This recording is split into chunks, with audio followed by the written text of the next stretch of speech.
Viidiyoo kana keessatti immoo kan isinitti agarsiisu dhaggeeffattoota kan koo baatirii bilbila keessanii yeroo dheeraa tursiisuudhaaf wantoota gochuu qabdan yookaan sirreeffachuu qabdan sadii isinitti agarsiisa. Wantoota kanneen sadeen amma isinitti agarsiisu kana sirreeffachuudhaan baatiriin bilbila keessanii yeroo dheeraadhaaf itti fayyadamuu ni dandeessan. Moor wanta kana sirreeffadhaatii sirriitti dhaggeeffattoota kan koo isin fayyadamoo isin fayyadne waan jedhu viidiyoo kana hanga dhumaatti erga daawwattanii booda ergasii immoo wanta ani isinitti agarsiisu kana gochuudhaan baatiriin keessa yeroo dheeraadhaaf tureeramoo hin turre kan jedhu koomentii irratti naaf barreessaadha. Wantoota kanneen sadeen sirreeffachuudhaan baatirii keessa yeroo dheeraadhaaf akka isiniif turu gochuu ni dandeessan. Tokko isaanii isinitti agarsiisaa na wajjin tura. Nageenya hin daganne yooyyaa ashama harka fuunee akkam jirtan dhaggeeffattoonni YouTube chaanaalii Soofumara.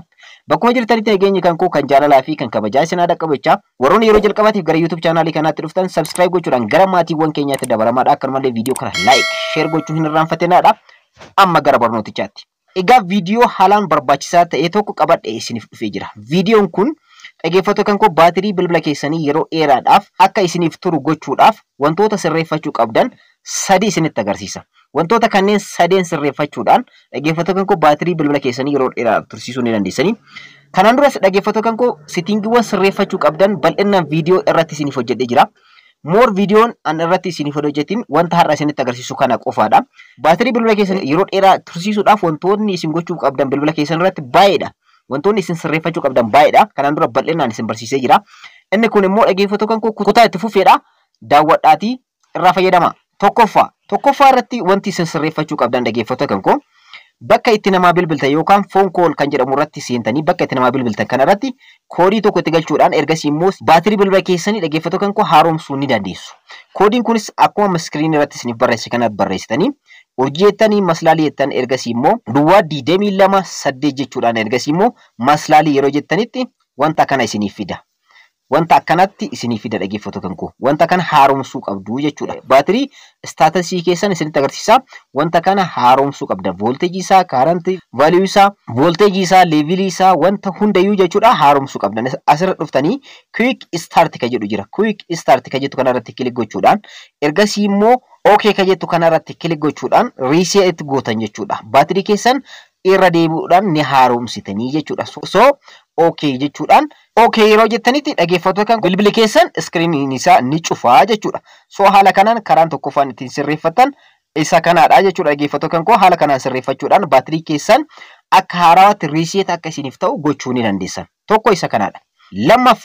Lammaffaa irratti immoo kan isinitti agarsiisu dhaggeeffattoota kan koo aappii kamiiyyuu kan bilbila keessan irratti argamu kan yeroo baay'ee itti fayyadamtan permission kennitaniif Steepii amma isinitti agarsiisuun sirreeffattu. Imo ta'uu danda'a, Feesbuukii, Telegiraama, Waatsaappii, aappii yeroo baay'ee baakgiraawundi irratti bilbila keessan irratti baatirii bilbila keessanii fixuutu jira. So aappoota kanneen akka baatirii bilbila keessanii hin fidne wanta sirreeffachuu dandeessan. Yeroo aappii kanatti hin fayyadamne fakkeenyaaf Imo irratti isinitti agarsiisa.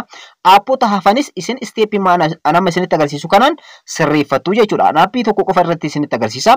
Imo irratti isinitti agarsiisu. Fakkeenyaaf Imo keessan yeroo isinitti fayyadamnetti Imoon keessan baakgiraawundi irratti osoo isinitti fayyadamaa hin jirre baakgiraawundi irratti baatirii bilbila keessanii ni fixa. Amma steepii isaa isinitti agarsiisa. Kanaafiyyuu Imo keessan irratti baakgiraawundi irratti yeroo isinitti fayyadamne Imo keessanitti akka baatirii bilbila keessanii asin jalaan fidne gochuu ni dandeessan. Imo qofa miti aappii kamiyyuu hundayyuu bifuma kanaan sirreeffatanii an Imo qofa irratti isinitti agarsiisuudhaaf barbaade. Sababni isaas yeroo walirraa gubuu waan hin barbaanneef. Imo keessan akkana qaqqabuudhaan sirriitti qaqqabdanii ergasii immoo diiteelsiidha bilbila tokko irratti bilbila kana irratti mallattoo kan fakkaatu kan geengoodhaan barfamtee jirti isheerra kilik gootanii bilbila tokko irratti garuu app diiteelsi kan jedhus jira diiteelsi kan jedhus jira. So garaagarummaa waan qabaniif wanti kun kanaafiyyuu isa kana irratti mallattoo kana irratti kilik gootan. Ergasii immoo gara settingii aappii kanaatti isin fudhata dhaggeeffattoota kan koo. Asirratti wanti tokko isinitti agarsiisuu kan barbaadu notification kan jedhu kana an block godhee jira ofirraa akkuma asirratti argartan on ta'a sila an ofirraa block godhee jira. Sababni isaas maalidha? Yeroo notification gara aappii kanaatti Imo irratti na dhaqqabu yeroo an itti fayyadamne yeroo an daataa banutti jechuudha. Baatirii bilbila kan kooti qusachuudhaaf na tajaajila waan ta'eef wanta kana kanaan dura waan isin barsiisee fi notification keessanillee of yoo godhatan moor baatirii bilbila keessanii ni qusattu jechuudha. Kanarraa isinitti agarsiisuu barbaade immoo akkana keessa gad dhufuudhaan gara dhumaa irratti dhuftanii baatirii kan jedhu jira dhaggeeffattoota kan koo. Baatirii kan jedhu kanarratti kilik gootan. Ergasii immoo wantoota sadiitu isin asirratti argama. Wantoota kanneen sadeen tokkoon isinitti agarsiisa dhaggeeffattoota kan koo. Inni jalqaba unrestricted kan jedhu jira. Isa jalqabaa kanarra yoo godhatan dhaggeeffattoota kan koo akkuma asirratti argattan Baatiriin bilbila keessanii jechuudha background irratti access gochuu ni danda'a hamma tokko. Hamma xiqqaate tokko background irratti access ni godha. Yeroo kanatti baatirii isin jala fixa.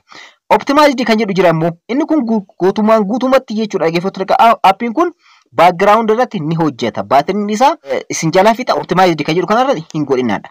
Inni dhumaa immoo akkuma asirratti argartan dhaggeeffattoota kan koo restricted kan jedhu kana kan dhumaa kanarra godhatan jechuudha. Kan dhumaa kanarra yoo godhatan background irratti imuun keessan gonkumayyuu hin hojjetu baatiriin keessan jechuudha. Background irratti isin hin nyaatu restricted irra waan gootaniif jechuudha. Optimized irra yoo gootan yeroo hundayyuu appii kanarratti baatiriin keessan ni haaromsama waan ta'eef baatirii isinirraa fayyadamaa jechuudha. Kanaafiyyuu isa dhumaa kanarra godhachuudhaan restricted irra godhachuudhaan itti fayyadamaadha. Wanti lammaffaa irratti isinitti agarsiisuu barbaade kanadha. Sadaffaa irratti immoo wanti sirreeffachuu qabdan baatirii bilbila keessanii qusachuudhaaf sitingii bilbila keessanii keessan seentan akkana qaqqabdanii gad harkiftanii sitingii bilbila keessanii keessan seentu. Ergasii immoo dhaggeeffattoota kan koo sitingii tokkotu jira jechuudha. Bilbila irraa bilbilatti garaagarummaa qaba. Sitingiin kun baatirii inda device care kan jedhu. Wanta kana yookaan sitingii kana yoo kan arganne ta'e immoo bakka sarchii baarii kanarratti kilik gochuudhaan baatirii inda device care jedhaati barreessa. Baatiriin da device care jettanii serioo barreessitan akkuma asirratti argartan isinii dhufa jechuudha. Asirratti akkuma asirratti argartan baatiriin da device care jedhee isinii dhufa sitingii kanarratti kilik gootan. Sitingiin kun bilbila irraa bilbilatti garaagarummaa waan qabuuf namoonni akka kootti isinii dhufe baatiriin da device care kan jedhu kanarra seena. Ergasii immoo garanatti isin fudhata device care kan jedhu keessa isin fudhata. Akkuma asirratti argartan wanti guddaan asirratti isin sirreeffachuu qabdan tokkoffaa optimized now kan jedhu kana yeroo hundayyuu baatirii keessan yeroo muraasa keessa optimized gochuudhaan haaromsa. Kan koo fakkeenyaaf good irratti jira. Keessan poor ta'uu danda'a, bad jechuu danda'a, garaagarummaa qaba. So kiyya gaarii irratti argama baatiriin bilbila kootii jechuudha. Kanaafiyyuu isin asirratti optimized kan jedhu kana kilik gochuudhaan optimized goota. Wanti tokkoffaan asirratti sirreeffachuu qabdan. Lammaffaa immoo baatirii kan jedhu kana irra seenuudhaan ergasii immoo akkuma asirratti argartan dhaggeeffattoota kan koo parsantiidhaan isiniif kaa'e. Amma fakkeenyaaf TikTokiin parsantii 14.3 background irratti access gochuudhaan baatirii bilbila kan kootiin irraa fudhatee jira. So wanta kana akkaataa ittiin sirreeffachuu dandeessan isinitti agarsiisa. Akkuma asirratti argartan asirra dhufuudhaan view details kan jettu kana kilik gochuudhaan mee hangam appoonni bilbila keessan irratti argaman baatirii hanga fayyadaman isinitti agarsiisu. Fakkeenyaaf TikTokiin kan koo parsantii 14.3 fudhatee jira. Akkasumallee imoon 11 fudhatee jira. Kinmaastar akkas jechaa deema jechuudha sadarkaadhaan. So baatirii bilbila keessanii sadarkaa tokkorraa kaasee hanga dhumaa irratti appoonni bilbila keessan irratti argaman hangam akka fudhatan parsantiidhaan isiniif kaa'e. Kun jechuun kan yoo miti jechuudha dhaggeeffattoota kan koo since last full charge. Chargii keessan erga full gootanii asitti appiiwwan irra caalatti baatirii bilbila keessanii fudhatan isaan kanneen sadarkaadhaan tokkoffaarra TikTokitti argama jechuudha. Kan guyyaa torbaa last 7 days kan jedhu kanarratti kilik yoo gootan immoo wanta haaraatti isinii dhufa. Sababni isaas kan guyyaa torbaa waan ta'eef. Kan guyyaa torbaa immoo YouTube'ittu parsantii 4.3 fudhate. Ergasii immoo Facebookidha 2.5 jechuudha. So garaagarummaa qaba. Kanneen keessaa appoota dhaggeeffattoota kan koo bal'inaan parsantii irra caalaa ta'e baatirii bilbila keessanii itti fayyadaman kanneen ofirraa dhaabdu. Fakkeenyaaf ana YouTube irratti isinitti agarsiisu. YouTube kanarratti kilik gochuudhaan ergasii immoo akkuma asirratti argartan background irratti daqiiqaa 22 itti fayyadamee jira baatirii bilbila kan kootii jechuudha dhaggeeffattoota kan koo appiin YouTube kun. Kan ani itti fayyadamee miti dhaggeeffattoota kan koo background irratti. Kan osoo ani itti fayyadamin appii kanatti background irratti baatirii bilbila kan kootii daqiiqaa 22 narraa fayyadamee jira. Daqiiqaa haganaatiif. Baatiriin bilbila keessanii guyyaa tokkoof turuu danda'a, guyyaa lamaaf turuu danda'a. Garuu kana keessa daqiiqaa 22 itti fayyadamee jira jechuudha. So dhaggeeffattoota kan koo wanta kana sirreeffachuudhaaf asumarratti osoo jirtan, asumarratti akkuma asirratti argaa jirtan limit usage kan jedhu dhumarratti argama. Isarratti kilik gochuudhaan wantoota sadii isinii fida. Tokko kaansilidha, kaansil gochuudhaaf. Lammaffaa put to sleep kan jedhu. Put to sleep kanarratti yoo gootan dhaggeeffattoota kan koo al tokko sleep irra ni ta'a. Garuu background irratti yeroo tokko access godhuudhaan baatirii bilbila keessanii ni nyaata. Irra caalatti immoo put in deep sleep kan jedhu jira. Put in deep sleep kan jedhu kanarratti kilik godhachuudhaan baatirii bilbila keessanii yeroo appii kanatti hin fayyadamnetti akka hin nyaanne akka ittiin fayyadamne gochuu ni dandeessanii. Akkuma asirratti argartan wanta kana sirreeffadhee jira jechuudha. Limit background usage limit godhee jira. So kanaafiyyuu baatiriin bilbila kan kootii yeroo dheeraadhaaf narraa hin dhumatu jechuudha.